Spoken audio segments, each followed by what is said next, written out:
let's start off with something wholesome. Now, you were recently lost your daughter in the MGM cyberattack. Yeah, probably. Well, I think you're going to say yes when you hear this story. Okay.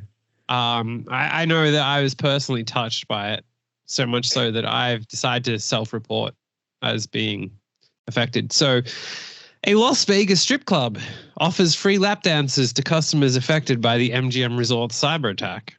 Oh, yeah, I remember this now. Yeah, I was definitely affected by that.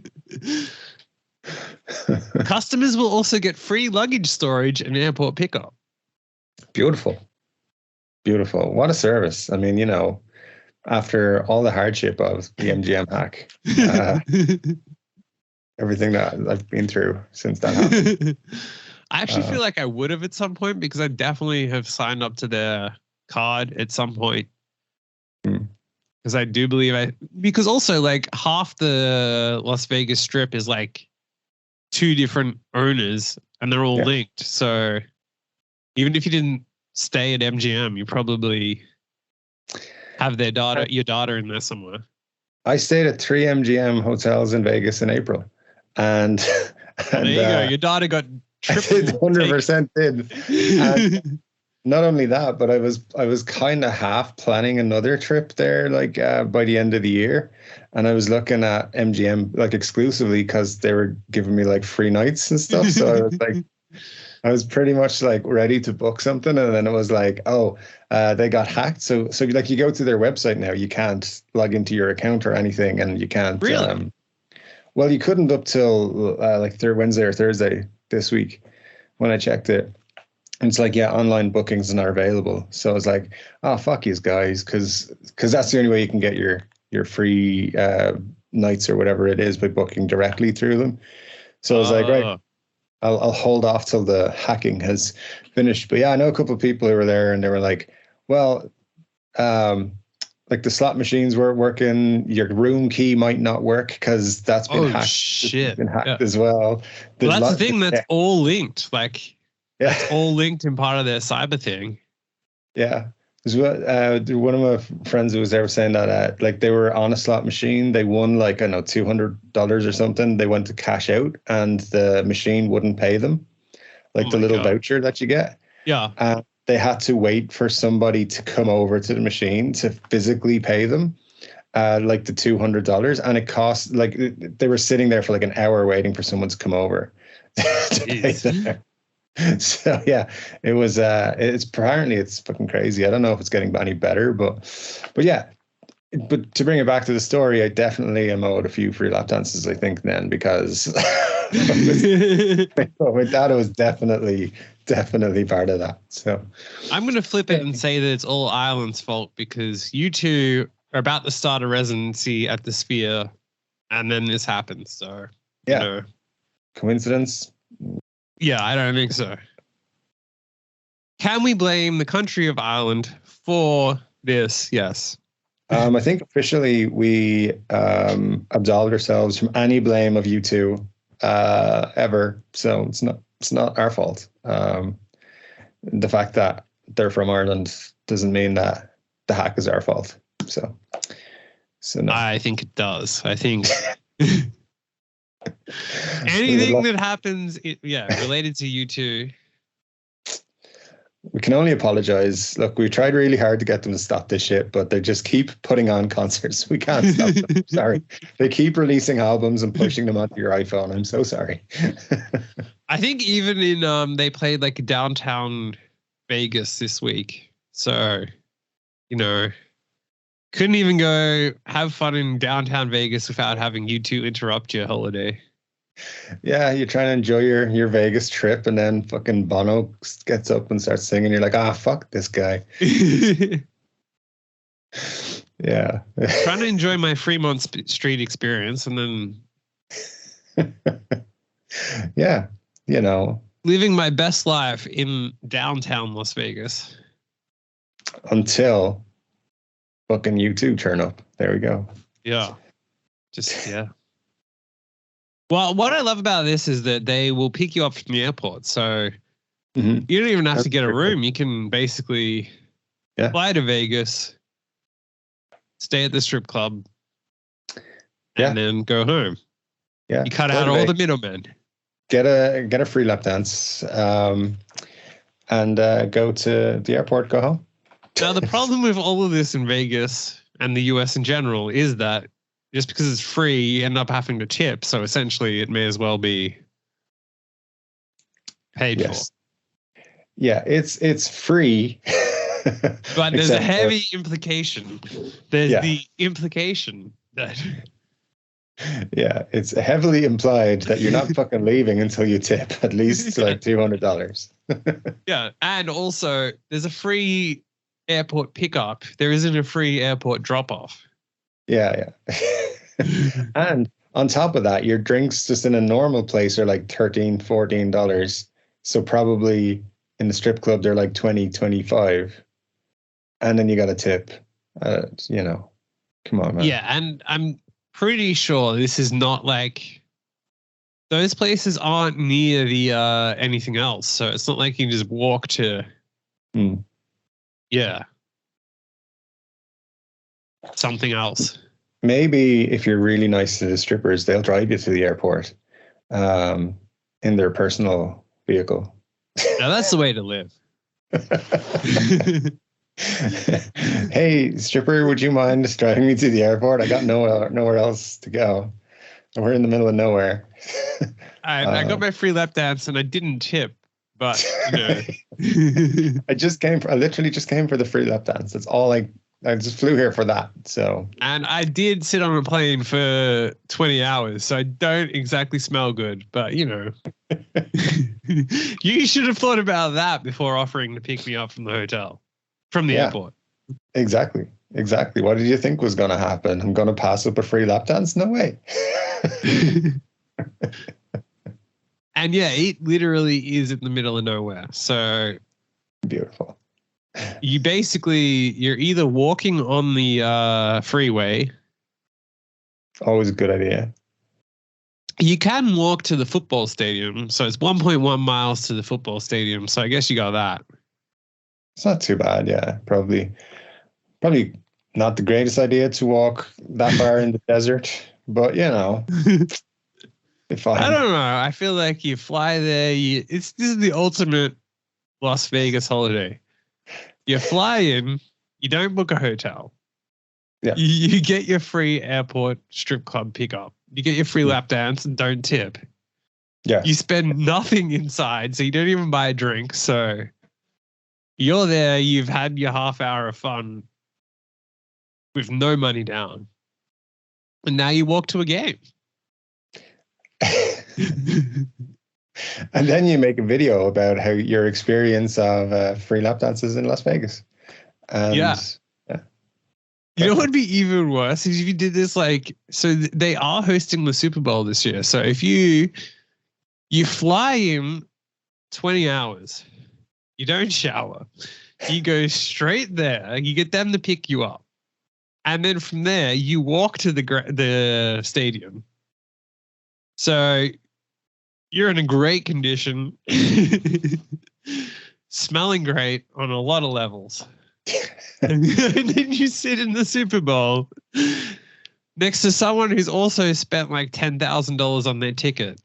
And they're smelling you fresh off a flight and dodgy and a strip club. Yeah. And I think what you should do in that scenario is right after the halftime show, just when they're getting ready to start the game again, it's time to go streaking. You're never going to get a better opportunity to go streaking. So there you go. Yeah. Then they'll make sure you get back to the airport. So beautiful. Well thought out plan right there. Yeah. I mean, it would be pretty wild. I think we just got banned from Las Vegas just for this whole conversation. But yeah, good times. And I wonder if you could walk back to the airport and then essentially outside of your Super Bowl ticket, you spend not a single cent in Las Vegas. You're buying your ticket before you go. So essentially you spend not even a cent. Yeah. You probably could. I mean, you could walk to the airport. It's not that far. Like, it's walkable. It'll take a long time, but it is walkable. Yeah. From the stadium. Yeah, because the stadium's down the south end. So yeah, you would definitely make it to the airport within 4 or 5 hours. The bigger problem is the airport. You've got to walk around the. So if you took Jet Suite X, which is that like partially private planes. They're private planes, they call it, but basically it's just a regular plane. But it's yeah. But their terminal is on that side of the airport, so that's going to save you a long time. So that's very walkable from the stadium. Yeah. It says here it's only an hour and 20 minutes of a walk. So no. You're going the main terminal. I'm going the Jet Suite X terminal is only 30 minutes from the stadium. Oh, I see. Yeah, even better. So there we go. There we go. We have it figured out. We have a plan. Flying internationally unshowered. How do we have to? Do we have to bring proof that we were part of the MGM thing? I suppose we should just accept us telling them. Well, I don't think they're going to be happy about the whole. I'm doing nothing else except for this. I don't know, man. I think they should just kind of help us through our sadness.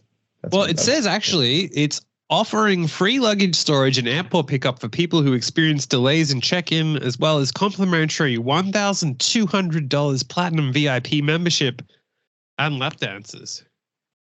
Not bad. So that sounds even better. That sounds like you would have to do it because the value is so worth it. Sorry, honey. I had to go unwashed to a strip club on my way to the Super Bowl.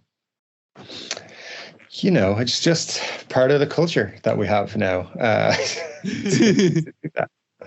feel like we would not be the only ones, and everyone would be applauding our success. So yeah, there we go. I'm trying to. Yeah, what do you have to do to prove?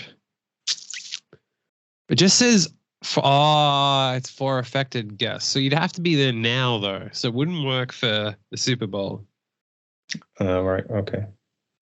Well, there's a flight to Vegas in 3 hours. Let's get. Imagine that you just get on the next flight. I haven't showered today, so I had to rush. So yeah, I was very affected. I think they've this is the perfect freebie offer right here. We should be taking advantage of it. So it's only like a long flight, terrible food, cramped situation. It's just being a sweaty mess when you get there. It's fine. It's fine. Well, I mean, there's also like the whole, like you can just go buy a lap dance for like $50, or you can spend $1,000 just to fly to Vegas for your free one. Yeah, I'd rather take my chances in Vegas, to be honest. From around.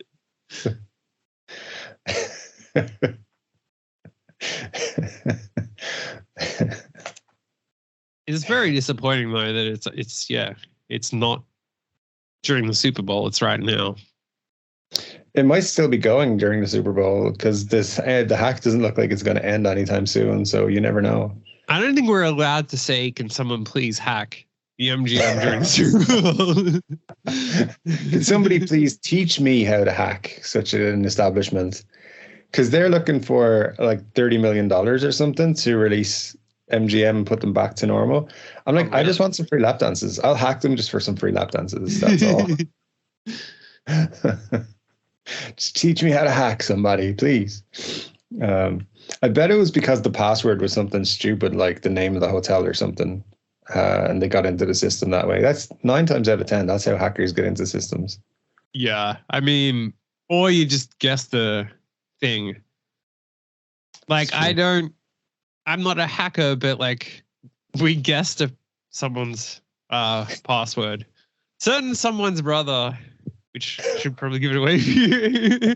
And let's just say that their question was, who is your childhood best friend?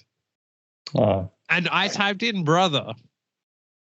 Not the name, just brother. And that worked. Beautiful. Yeah. So may or may not have had access to. I mean, they knew at the time and whatnot, but yeah, had access to the thing. And then we were sending dodgy, the Nigerian print scams. Yeah. But as him from his email address, saying, "Dear friend, I want to give you $1 million that I just randomly came into. Please get back in touch." Beautiful. Yeah. Setting his desktop background to appropriate images whilst in school. That's how to do it. Yeah. To do it.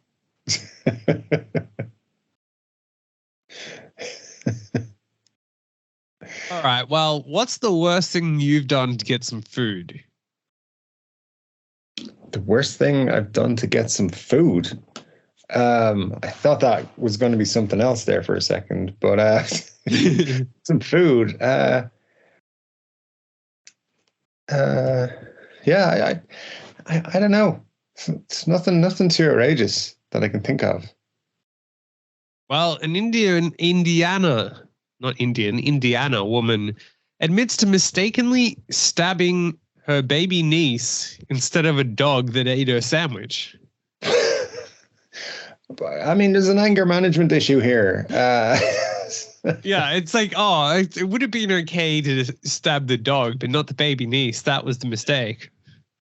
Yeah, that's true. But still, like, the dog was just hungry too. It's no need to stab a dog. It's fine. Just tell it not to do that again. And also stabbing a dog doesn't really fix any situation. No, it doesn't. It doesn't fix anything at all. A bit of an overreaction, honestly. Like, I mean, I've never reacted that way myself. Never stabbed anybody over a sandwich. So far. Not yet. No, it's like on my 2024 list things to do. So we'll see. She the police found her hiding in a bush near the hotel where it happened. According to police reports, the suspect tearfully said it was an accident. According to, so it told them the family went to Burger King to pick up food and then returned to the hotel. Classy people, obviously. Classy. Yeah. They claimed that her pit bull ate her chicken sandwich and she got so angry that she chased the dog around the room with a knife. When the dog jumped on the bed where the child was lying down, she said she tried to stab the dog but missed and stabbed her niece by mistake. After the stabbing, the child's mother, who was also in the hotel room, quickly called 911. Yeah, so, just a normal family weekend away, get some Burger King, stab the niece, run away. Even to the extent of who brings their pit bull to a hotel with them. Yeah, it's a great question. And then, I mean, the idea of chasing the dog around the hotel room with a knife. Like, what kind of fucking psycho shit is going on here? Yeah. Over like a $3 sandwich or something. Court records show she pleaded guilty to stabbing a woman with a box cutter during a fight at a gas station in 2020. Okay.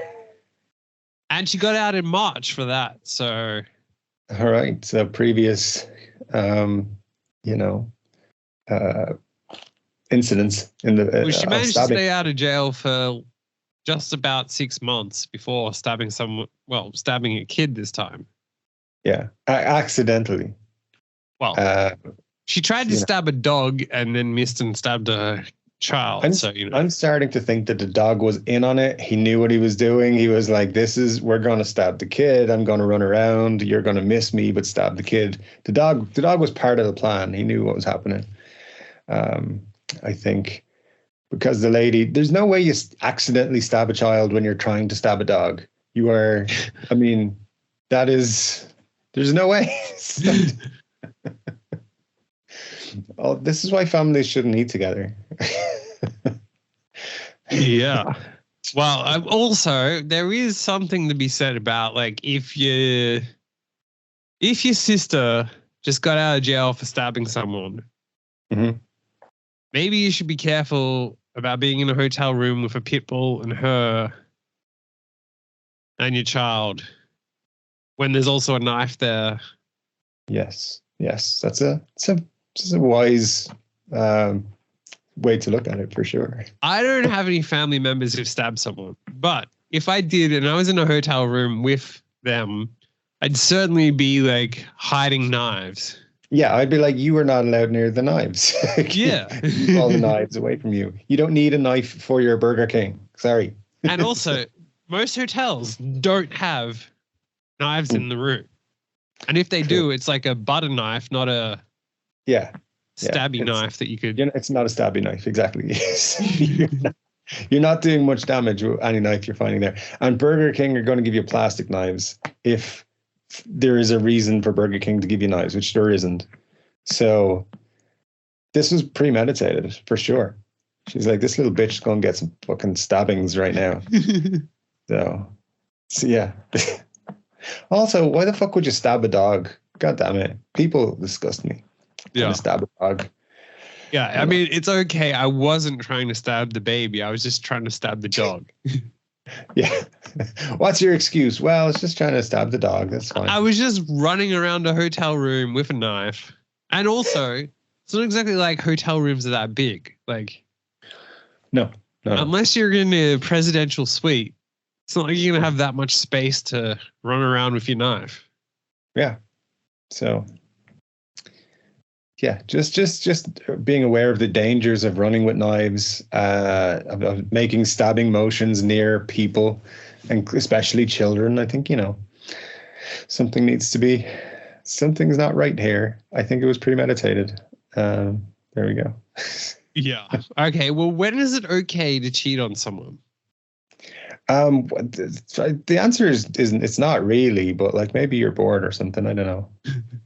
I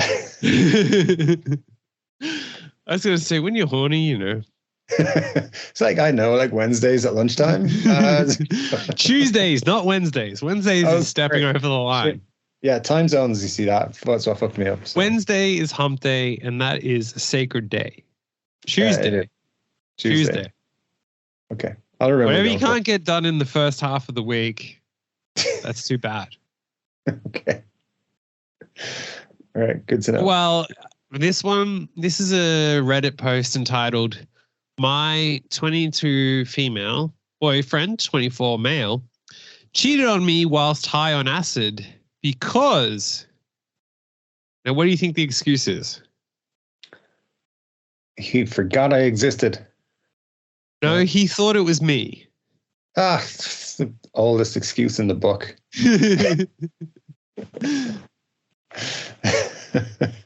I swear, if you were there, you would have thought that I really loved you because I was making love to you and yelling out your name during the whole thing. So it's not cheating. Yeah, I don't think that. I'm pretty sure that excuse doesn't work. I thought it was you. I don't know how your sister ended up here.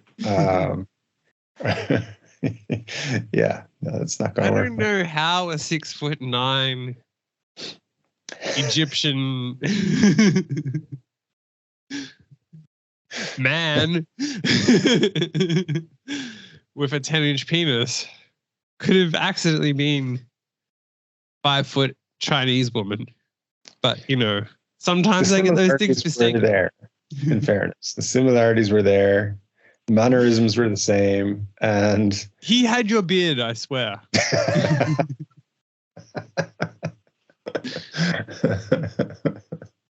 Yeah, absolutely.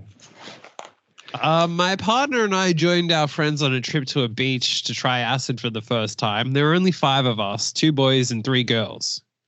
2 couples and 1 extra girl. That works well all the time. Never any issues with that. No sign of danger there. No. We took acid while there and was still sunlight because apparently it takes ages to take effect. And we spent this time together drinking near our tents with a campfire going on. Good idea. Mind you, as we were descending into tripping balls on acid, we were also getting quite drunk. I'm very lightweight, so I didn't have much to drink. My partner, on the other hand. Now, one thing that I'm going to say with every single one of these cheating stories is that they always put in so much detail that we don't need. They do. It's always like the sun was shining. It was a 33-degree day. I had a drop of sweat dripping off my forehead. I buttered toast for breakfast, and then I put 2 sugars in my coffee accidentally. So, well, I felt like the sand was grassy, and I kept hearing Billie Eilish singing to my ear when it was really the wind blowing so hard it was whistling. This is where it goes downhill. Maybe like 4 to 5 hours later, I decided to go on a walk and had 2 friends join me because I couldn't go to sleep. My partner wanted to stay in our tent because he wasn't feeling well, so I said, sure. Our other male friend who was coming to walk with me told his girlfriend to stay with my boyfriend so that she could look after him in case anything goes wrong. We thought all was well until we got back. When we returned, first thing I heard was just obnoxious moaning and breathing. Me and the others panicked, so we immediately went into my boyfriend's tent, and lo and behold, both naked, someone's girlfriend on top of my boyfriend. I ended up vomiting and passing out on the shore, but I heard a lot of yelling and crying. I woke up being in my tent and saw my boyfriend sleeping next to me. Honestly, I had to really think whether I hallucinated him cheating or that it really happened. Our other friend's girlfriend had apparently left during the night without letting any of us know, so there were only 4 of us. My partner's excuse was that he genuinely thought that the girl was me. The smell, the eyes, the hair, etc. When I realized it was all real, I just cried and had been crying since. I've never felt so broken, betrayed, confused, and hurt at the same time. I want to make excuses for him and think maybe it was just a mistake, but he full on cheated. 4 years down the drain, just like that. I'd been staying at my sister's since we got back, but he hasn't stopped texting, calling me to apologize and say he's disgusted of himself and that he genuinely thought it was me. I haven't spoken to him since, but I'm so tempted to. I miss him, but I'm just so hurt. I'm so confused. Should I break up with him for it? I think in this scenario, the fairest way to go about it is take acid again and sleep with the boyfriend of the girl he slept with. And that way everybody's even. Also, if you can get pregnant by that guy in that one time, that's even funnier. So, yeah, and make him be like, I thought it was you. It's fine. I thought it was your baby. So yeah, that's what I would say. You gotta make the best of it. It's just be like, well, you had sex with someone who, so can I. There you go. That's but also, I don't know if that happens. Taking acid, I don't think makes you mistake another person for the one you're supposed to love. So it's a good excuse. I like it. He's almost going to get away with it. So yeah. So if you want to cheat, invite your friends out to go tripping acid on the beach. Find a reason for them to go. And be like, I took acid and I thought it was you. So she was the exact same as you. So either wait for them to say that they're going to vomit, or you say you're going to vomit, and then they go for a walk. Or just say, this is all a hallucination. You took acid earlier today and now you don't. This is not real. So yeah. There you go. convince them. Yeah, I mean, so don't it's that, like, you know. Yeah, I mean, we've all been there. Not this week. She did post a very, very, very long update. The other girl ended up fracturing her arm. Hospital.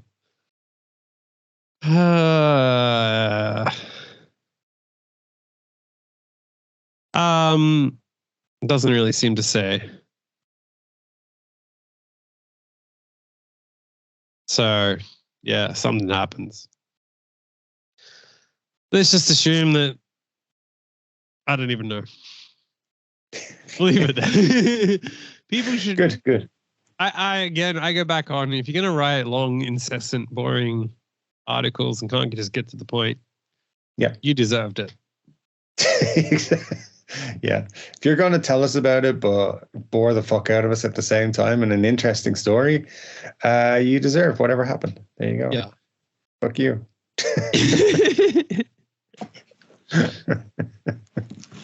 If you can't get to the point, then yeah. We get on the go.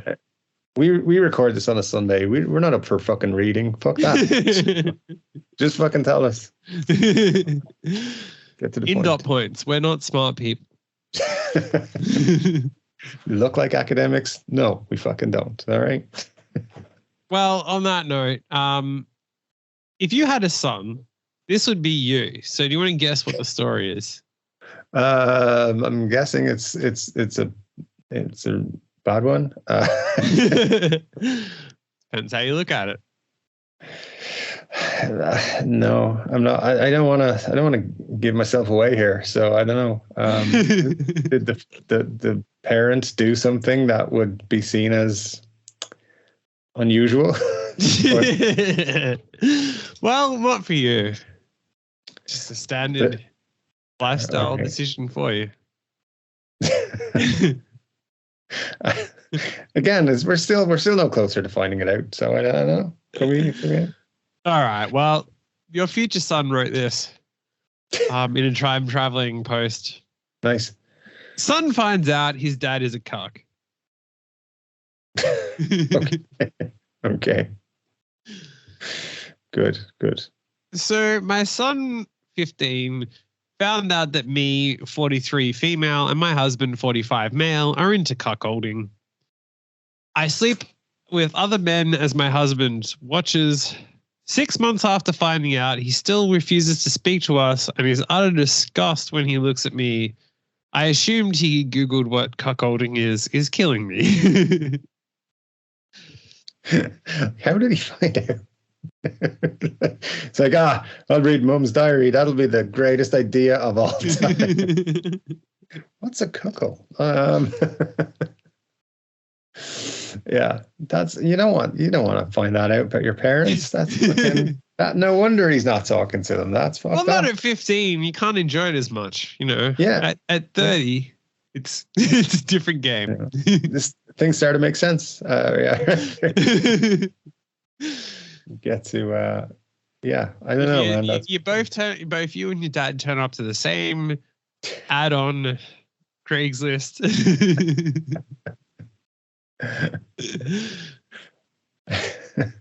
Yeah, you turn up. Hey, I saw this ad for come F my wife. Gosh. You. Oh, fucking hell. I'm not talking to you anymore.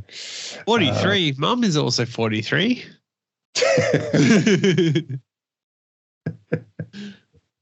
Yeah. They got masks on, but your mum has a very distinctive tattoo. With your name on it? Bob, 1996. Wait, that's me. I was born in 1996 and I'm Bob. Oh my God. Yeah, it's always awkward when that happens. So. That would actually be a totally epic prank So you have that whole situation, but there's another guy that's there. So it's like, you set up a gangbang, right? You post an ad for a gangbang. Just for the prank. Yeah. Not, Saturday you do the real thing. Sunday, yeah. This allows you to write off the room that you've rented on Saturday. True. For practice filming. Yeah. But yeah, you see, you rent the room. You have an old guy who's in the corner with a hood on. You have the woman who's also wearing a mask. And then, you put a distinctive tattoo on her with a name or something. And then, so the guy rocks up, and then they're like, yeah, we're just waiting for a couple more actors. And then, so then this guy rocks up, who's the prank victim. He's sitting there, he's doing whatever. Then, you walk in, and you're like, that tattoo looks familiar. Mom? Also, because you're given, not only is it a prank, but you're giving this guy like massive blue balls too. Like it's. Well, if that's what you're into, then it's a double bonus. But yeah, it'd be a funny one. Also, I feel like that would do really well online. And also mentally scar people. But yeah. So back to your future son's article. He found out because I got careless. I'm not very much tech savvy and stupidly asked him to fix something on my computer, and he found some pictures. And at first he did not say anything. He just got very quiet. Still does his homework, never late for school or acted out in any way. Now, if she's saying that, how does he know that she's not just cheating on the dad? Well, somebody had to take the pictures, and maybe. But I mean, if your son doesn't know that, you're not instantly going to.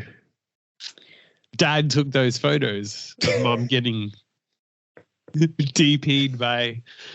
I mean,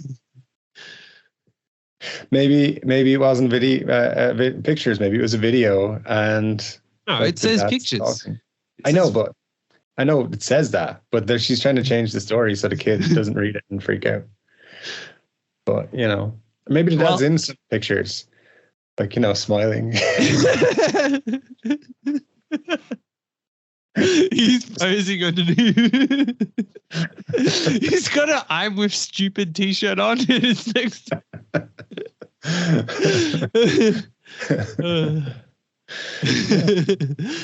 But then, after being given the silent treatment for almost a month, I sat him down and asked him what was wrong, and he exploded at me, calling me every name in the book. So she didn't know why he would be upset and acting weird after seeing pictures of her with other men. What's wrong? I saw your pictures. Yeah, and you called me all the names. Oh my God. If that is not good enough, then divorce him, he yelled at me. His father tried to talk to him, but he just keeps telling him to divorce me. He's never acted out like that before and is a good kid, and we obviously have stopped since he found out. Sure. One of the men involved, he knows, and he's been like an uncle to him. I had to inform him that he found out what was happening. My son now hates him as well as it's caused him so much harm. He's always quiet, now refused to have dinner with us. My husband said either eat with us or go hungry, but then he just went to his room without dinner and refused to eat altogether. And my husband and I backtracked after he only ate at school for a week and let him eat alone at home eventually. Wow. Maybe he needs to talk to somebody, but he hardly has said more than maybe 4 sentences to us in the last 3 months. He's way more angry at me than his father. At least he responds to his father me, he is ignoring completely. We tried putting the hammer down and even stupidly followed the advice of another couple we know who said to just tell him it's none of his business. And we did, and that only pushed him further away from us and only made things worse, and he completely shut down. He has zero respect for me and keeps telling his father that I'm a bad person who enjoys humiliating him and that he should divorce me. Well, that kind of sounds a little bit true. I mean, that's what gets the dad off. So, he likes that sort of thing. So, yeah. Wait till he finds out some of his other kinks.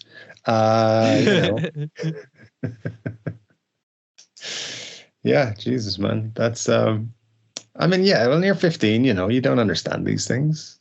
And, I didn't think at any age, like at 70, you're like, oh, well, it's cool. My mom's cuckolding my dad. Like, it's like you're a little bit upset and also a little bit turned on. You don't know what's going on. You're like, this is a thing. And you start looking at all the moms in school a little bit differently, wondering if they get up to the same thing. So, Yeah, well, though it would, obviously hit different if you were 70 and your parents are 90. But saying that, at that point, I think you're just like, whatever, just do whatever. If this is what gets you off in the old folks' home, then so be it. Yeah.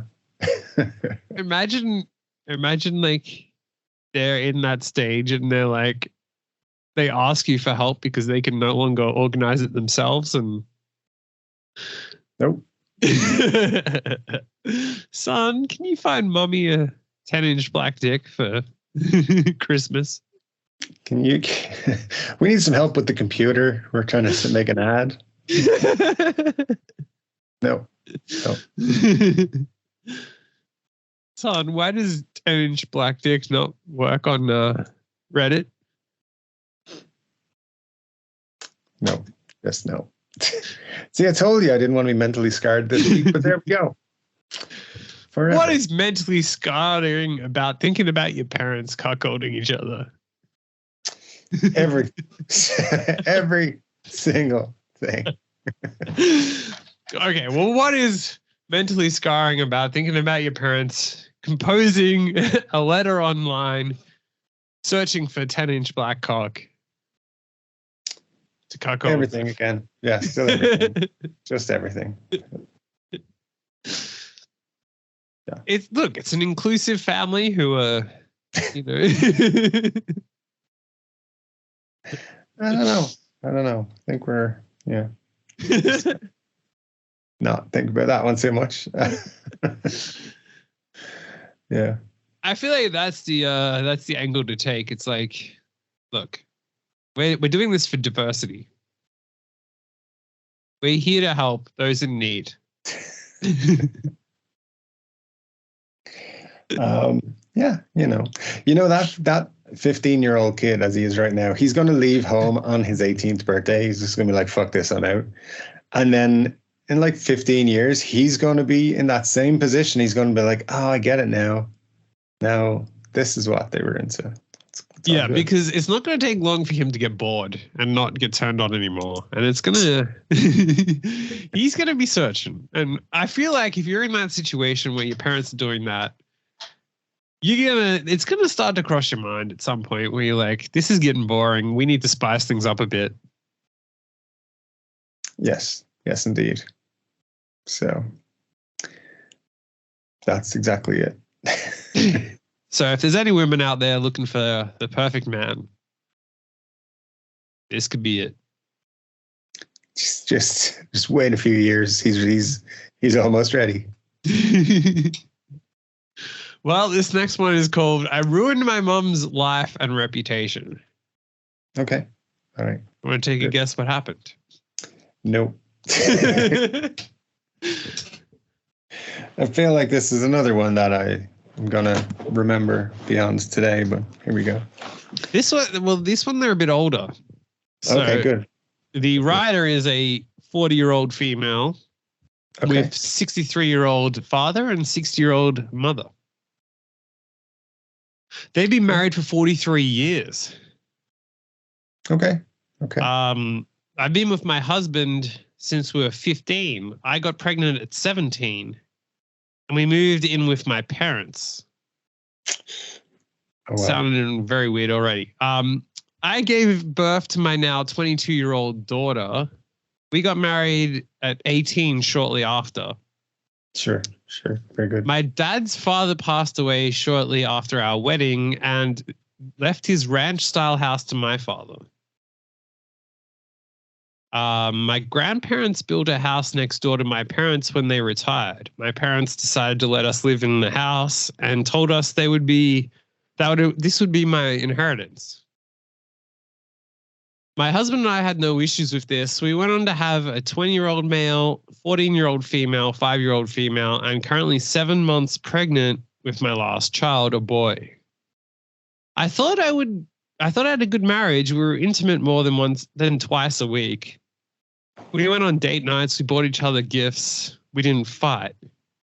My entire world was shattered on New Year's Eve when I returned early from a girls' trip I had taken with some friends. I walked into my bedroom to find my mum having sex with my husband. Yep. My mother screamed at me to get out of their bedroom, which really shook me up even more.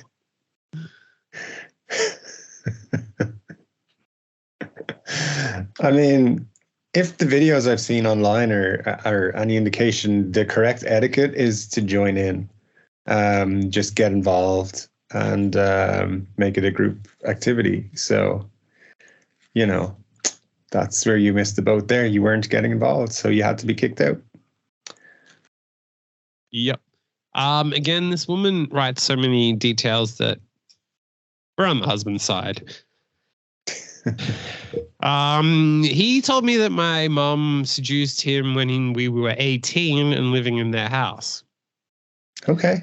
They'd been having unprotected sex at least once a month for longer than we were married. Beautiful. And they've been married for, if we go back to it, 22 years. Mm-hmm. So a long time. Yep. I mean, that's pretty interesting. So they all found out. Most of my family is on his side, except my 3 younger siblings. They all say I'm an asshole for dropping this information publicly. My mom has since been let go as a children's pastor. So now they're like,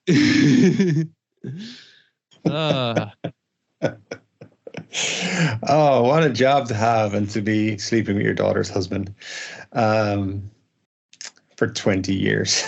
So, yeah, beautiful. What's hardest for me is that my own mother would do this to me and would continue to do this for years, and not caring when it all blew up in her face that she would have destroyed the entire family. Too long. Okay, at least they put it too long, didn't read. My mom fucked my husband for 22 years, got pregnant with twins, continued the affair until I caught them in bed together on New Year's Eve while I was nearly 7 months pregnant. I publicly exposed it, and my mom lost her job, her marriage, and is homeless. There you go. So yeah, quite the family. Quite the family.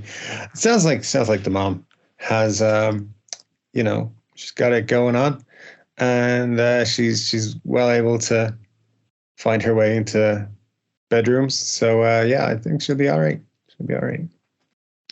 What this should be a movie. This story should be a movie. I like it. The twist of the mom being pregnant at one point with twins for the husband, it's just icing on the cake. Beautiful.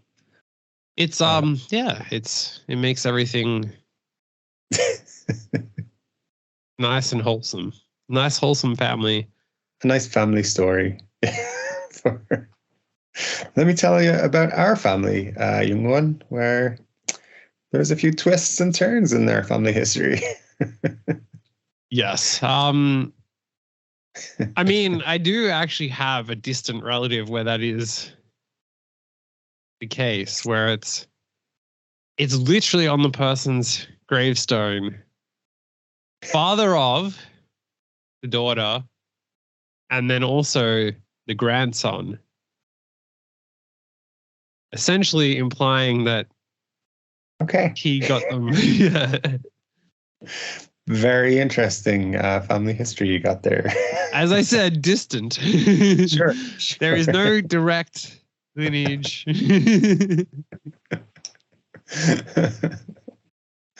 Well, it's there somewhere. But yeah, I'm sure. Okay, well, what's the worst name for a baby? I don't know, fuckhead, something like that. Anything in Irish, people never.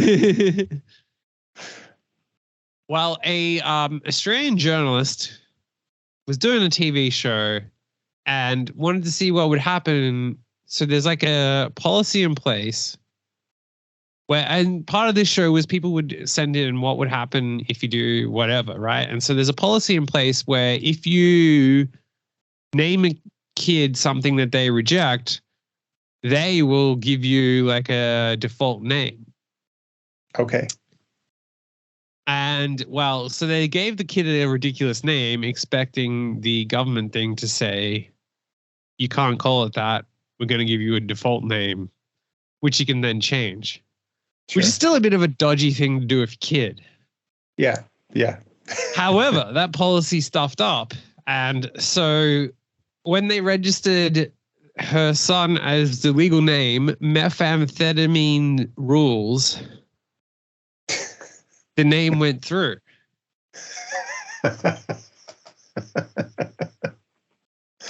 Okay. So needless to say, the government then realized that they stuffed up and have like made it that it's not going to actually be in that, but it was registered as, that. So, I mean, it's a bit of a risk to play, but let's fuck around with this system with our kid's name. Just for the fucking laugh, see what happens. Yeah. And they got an actual legal birth certificate that says methamphetamine rules. Born September 21st, 2024, 2023, whatever. But yeah, I think you shouldn't have made that option. You should have been more responsible with your name choices for your kid. So. Yeah. The baptism's going to be wild. First thing, all the stuff. It's going to schools. Here's our kid, methamphetamine rules. Well, that's the problem. Like, if people find out, they're gonna it kind of messes with I mean, talk about fucking up the kid's life. Literally at the very beginning of it. Yeah, I mean, and then ironically, there's a link to Bruce Willis and Demi Moore, their daughter, Rumor Willis. Rumor is spelled weirdly, but she admitted to calling her name, to putting a typo in her child's name and then just going with it. Nice. Her and the father of the kid were texting, and he left out the R in Loretta, and it was Luetta. So they just decided to call the kid Luetta based on that. I mean, it was clearly fate. Fate brought that name to their texting exchange, and now the child is stuck with that name forever. So, yeah, I mean, it's a bit.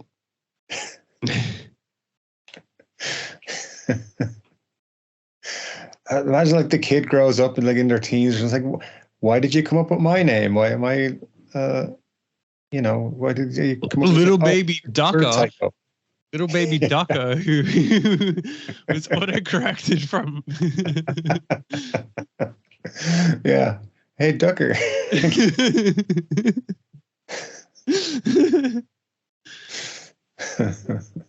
Brilliant. Yeah.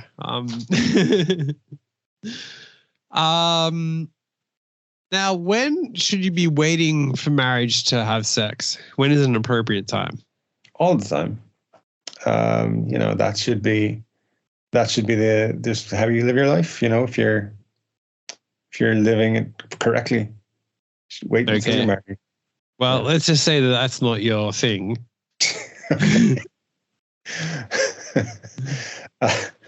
I don't know.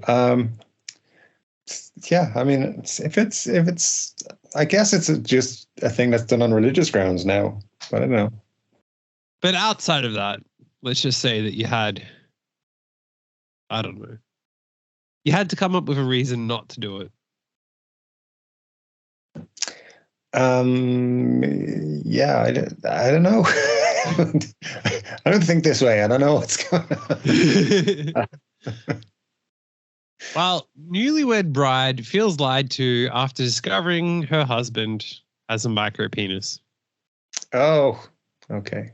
It's like every week there's a new micropenis story. Well, we need to make you feel supported on the. Yeah, it's all good. It's all good. But, okay. A newlywed bride has opened up about the awkward situation that unfolded when she and her husband consummated their marriage. The 32-year-old partner refused to sleep with her during their short relationship. He claimed it was because he was old-fashioned and wanted to wait until they tied the knot to make the beast with two backs. I've never heard that as a thing, but nevertheless, that's what they've put here. Yeah. They dated for 6 months before getting engaged and spent another 6 months preparing for their big day. We got close to fooling around a couple of times, but it never went far, she recalled. I tried, but he always stopped after it went too far. Well, she wasted no time after getting back from her honeymoon to recount the moment she discovered he had a micropenis. Okay, let's hear it. Am I the asshole for reading into this and being upset that I waited until my wedding night to find out that he probably isn't as old-fashioned as he says he is?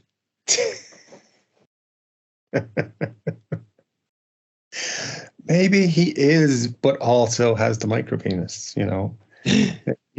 Maybe he's just like, I just wanted to be old-fashioned. It's got nothing to do with the fact that I didn't want you to know about this because you wouldn't have married me. It's fine. But, I mean, this is dating advice for micropenis. You know, it would actually be a fun YouTube channel and would get a lot of views and would get trolled a lot, but nevertheless. We would.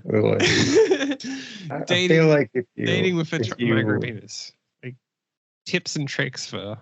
I mean, you can't say tip because that's basically most of it right there. So that's it. That's strategy one. Do not talk about the tip. Just the tip. But yeah, you cannot visit America because you cannot tip.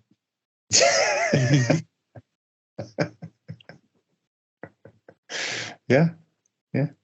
I wish that there was, a way we could get a real explanation of the wedding night. She's like, she's all excited. She's been waiting for this.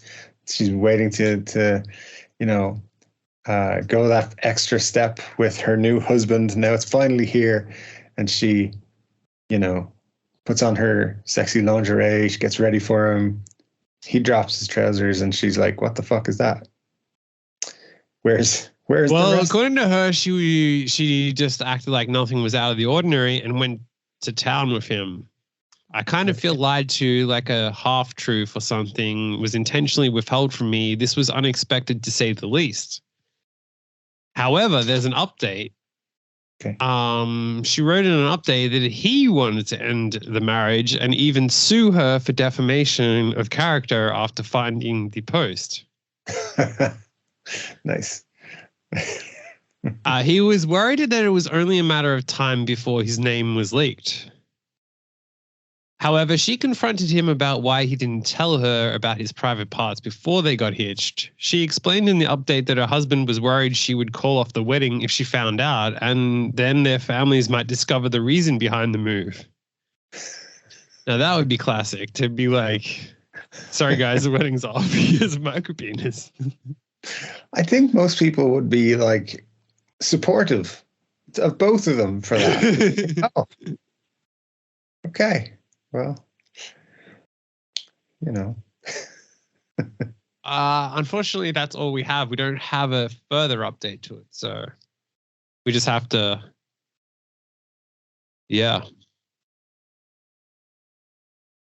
assume that true love was found.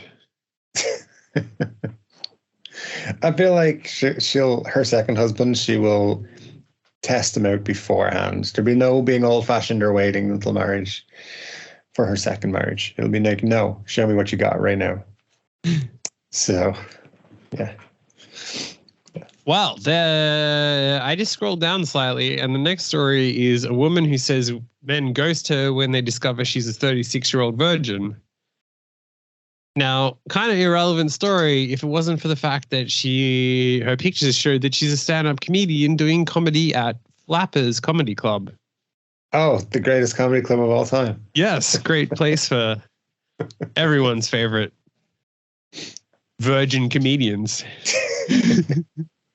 For context, we went to this comedy club one night. For context, Dave was performing there because he's a virgin comedian. Sorry. I was not performing. Well, actually, we kind of were performing because we were funnier than the dude on stage, who kind of. Oh, don't click on that slide, please.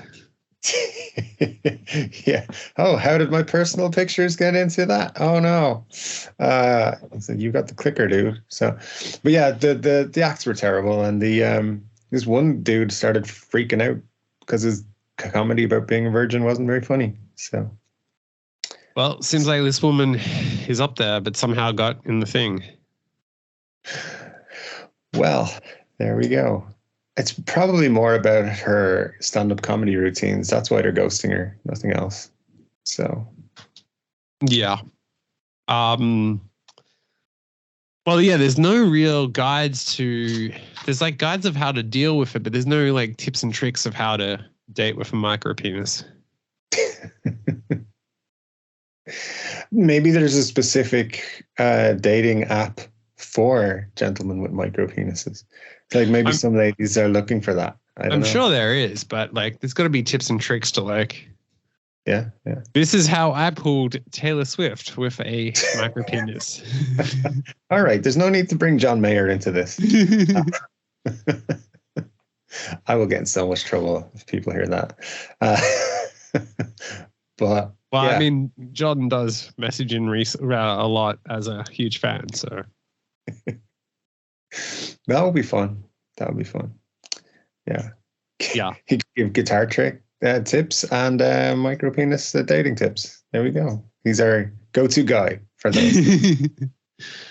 Yeah, if you're listening, well, I mean, you are listening, but if you feel comfortable, call in. Otherwise, you have a micropenis, so you know. Oh, we're gonna get sued again, aren't we? No, he has the option to call in, or he has confirming he has a micropenis. Like, it's okay. We're not saying there's anything wrong with it, so there's no reason to sue us. No, we're saying that there's probably people out there who are like looking to set up an app for it, for like dating with him specifically. Who? I don't know, you. The all goes. All right. Well, we've had a lot of laughs, but we need to finish on something strong and not so disturbing for you. Okay. We have a story about a dolphin. Okay, good. I like them. I like dolphins. Good. You want to take a guess at what the dolphin? I feel like if we're talking about it, some dude did something that they're not supposed to do to dolphins. That's what I'm guessing. Did the dude or did the dolphin? Because the opening line is, he swam, hooking my arm with his penis.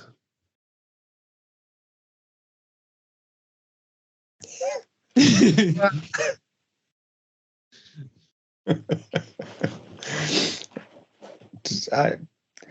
don't know. This is a real story from a real person. Not only is it a real thing, it's a scandal that shook the nation and is now. So it opens with a wild new podcast, Hooked on Freddy. Follows the 1990 tabloid frenzy about an animal rights activist who formed a special bond with a dolphin, only to be put on trial for it. Oh, typical. Somehow the IRA gets mentioned in this. So when someone mentions the year 1990, you might think of the last days of Margaret Thatcher, the satanic verses, poll tax, the recession, and the IRA. I mean, sometimes you read about having sex with a dolphin and the IRA somehow comes up. I mean, they were into all sorts of things. This is a new one for me. I didn't know about that. But yeah. Or you just might think of a man in the northeast of England getting arrested for masturbating a dolphin. So I guess you could almost say that this would be a pro-IRA story. Like, you're going to randomly throw in the IRA and in the next sentence is a man in the northeast of England getting arrested for masturbating a dolphin. You kind of go, maybe the IRA were onto something. Like, maybe we can't support England at a time where they have men masturbating a dolphin. It's not like honorable thing that they're doing there, but it doesn't surprise me as an Irish person either. So just leave it at that. That's all I'll say. I'm not surprised. The man in question was the animal rights rights campaigner Alan Cooper. One of the witnesses to the alleged incident was the owner of Flamingo Land Dolphinarium, Peter Bloom. The site was the North Sea. The whole intriguing story has now been turned into a podcast series by someone who actually swam with the very same wild bottlenose dolphin named Freddy back in 1990. Now, I wonder if that's an innuendo that this woman swam with the dolphin. I too swam with the dolphin. I hope so. After hearing this story, she was like, I'm going to go get me some dolphin. So, yeah. I was a student at City University of London doing audio. We were meant to be doing our first documentary, and there was this story about people with very serious mental health problems being cured by swimming with wild dolphins. So I got on the train with my tape recorder all the way up to Amble. She met Gordon, a friendly lifeboat mechanic who boated her out to sea with one of his friends. They absolutely covered me in talcum powder and put me in a huge dry suit, which blew up. I was literally like a big balloon. They had to give me lead to stop me flying off. Now, this randomly made me think of, we've talked about with the Thailand trip pretending to be people. Yes. I feel like pretending to be this animal rights activist. And, there's a lot of stolen valor out there, but there's not enough swimming with dolphins. This is the right stolen valor for us. I don't know, but we can. I've swum with a few dolphins in my time, and there was this one time at dolphin camp where I jacked off a dolphin accidentally, but not really. It was on purpose. It was good. She says it was literally just a boat with a ladder in the middle of the North Sea, but they picked me up and threw me in, and then suddenly there was this black fin coming towards me. I thought I was going to die, or that it was going to explode in my dry suit. I'd put a condom over the mic to record under the water because that's how we did it in those days. Mm-hmm. Mm-hmm. I mean, I don't know. When you go to swim with dolphins, that's what you got to do. You got to bring your microphone, your swimsuit, your everything else you need, and then your condoms. That's how you do it.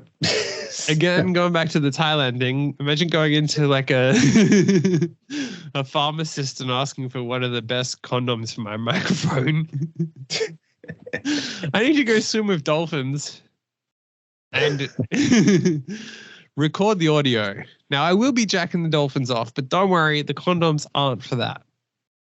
This is going to be weird. Like, do you not have any with like a strawberry flavor? Is there not? No, it's for the microphone, but come on. Yeah. It didn't really work, but you can hear my voice as this huge animal pulls me through the water really fast. I just had to trust that it wasn't going to hurt me. He was going to be gentle with me.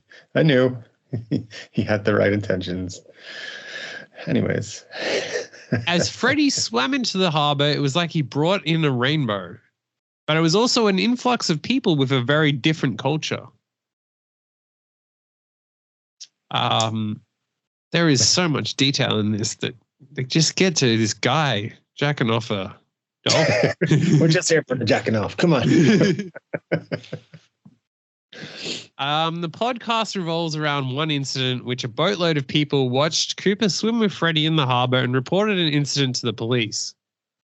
His legal team would later claim in court that he encouraged them to make this complaint. As you do. Please tell the police I was jacking off the dolphin. Yeah. If anyone has any photos of the incident, that'd be great. I'll also have a copy sent to me. Fantastic. That would be fun as well in the Thailand context to just be like, excuse me, can you please make a police report that I just jacked off a dolphin? I need my legal team to confirm that I have told you to report this. Freddie was his usual self, sometimes hooking me with his penis to the leg or arm. It was all perfectly normal, to me at least. It was only later when I was provided with the police statements that I realized otherwise. Bloom, the expert, had been speaking to people on the boat. Part of Bloom's police statement read, you won't get near, he is wanking off the dolphin. Statements you never thought you would say. Whilst encouraging people to report this to the police. Yeah, exactly. There is a moment in the podcast where you hear Cooper recount how the police officers who later interviewed him couldn't keep a straight face when repeating the accusation that he'd been wanking off a dolphin. That would also be fun to like get upset at people of like, yeah, please take this seriously. Yes, I wanked off a dolphin and I do need you to report this to the police, but please, a little respect. Yeah. This isn't a joke. Why is everyone laughing? All right. Well, there you go. Perhaps inevitably, the story got picked up by the Sun, and suddenly rumors of a northern dolphin fancier spread across the country in an orgy of tabloid attention. It was a titillating story of alleged perversion at a time of economic depression and political uncertainty. For Cooper, however, despite the fact that he would eventually be found not guilty at a trial in the Crown Court, the effects were hideous. So it turns out that even if you're found not guilty of wanking a dolphin, it still has some effect on your life. Okay. His whole raison d'etre, this feels like a troll that they've thrown in random French into this. But I don't even know what it means. But anyway, is helping people and looking after animals. He's from an era that's two up, two down. He left school at 16. There weren't many opportunities. But Alan had a reputation in the Northern animal rights movement, and to be accused of that was the most damaging thing. It's difficult to express what that did to him, to be accused of abusing the very thing you're trying to protect. When it comes to undermining someone's reputation, accusing them of having an indecent or sinister fetish, particularly involving an animal, is just about the most textbook move there is. Just ask Catherine the Great. Well, no, But I think people need to stop saying that this was abuse. Maybe the dolphin was enjoying himself. That's all. That's all needs to be addressed here. Maybe it was the greatest animal support activist move of all time. You know, you don't often see people going that extra mile to jack off a dolphin. So. Yeah. My God, there's so many. It was the tail end of of Margaret Thatcher. It was very depressing, and there were lots of people marching and protesting that kind of era. Doing this podcast put me straight back in that time, and it's relevant today. We're having it so hard. The cost of living, people not being paid enough, job losses. I think we all feel a bit unanchored at the moment, and it was the same then. It felt like a shifting time. So what we need is a hero. Jack off a dolphin. Yeah. Make yourself feel better. Yeah. The moral of the story is that, well, yeah. Not all heroes wear capes. Some of them swim with dolphins with a condom-covered microphone, wanking them into the sea. As you know, any good animal rights activist, animal lover would do. So, yeah, brilliant. What a story. Oh, well, you know, human beings never cease to amaze you, you know. There's taking things too far, and then there's taking things the exact right amount of distance. So and then there's taking things not far enough, which is, I guess, is the point you're making. That you're saying that he should have used his mouth if he really loved the dolphin. Is that illegal? I don't see a law that says you can't. So I mean, I'm pretty sure there is. If he got arrested for supposedly wanking it, pretty sure that sucking would be also illegal. It specifically says the word sucking then in the law, then I'm going to contest it. So. All right, we all heard it here first. Dave's down to suck a dolphin. It's not quite what I said, but you can believe that. It's okay. Pretty much implied by what you were saying. No, it's all good. It's all good, you know. But guy doing what he loved. The underwater element of it would make it unsafe. Yeah, for sure. Swimming with a microphone and a condom. As all good microphones. It was wrapped in a strawberry flavored ribbed condom. So there you go. Yes. Well, yes, we've had plenty of memories from the podcast. Memories, therapy sessions, you know, yeah. It's all the same. Yeah. I mean, yeah, we couldn't leave without reminding everyone to write a Craigslist post for your mum on Mother's Day. What all good sons would do. Yeah, maybe not in the same way. You know, everyone's different. Everyone's a little bit different. All good. Well, man, you know, I got to go now and schedule my next 3 therapy sessions before next week's show. So, yeah. You got to find a dolphin to swim with. Well, that won't be too hard. Well, all right, man. Well, listen, take care. Have a good week. I look forward to more mental issues next week.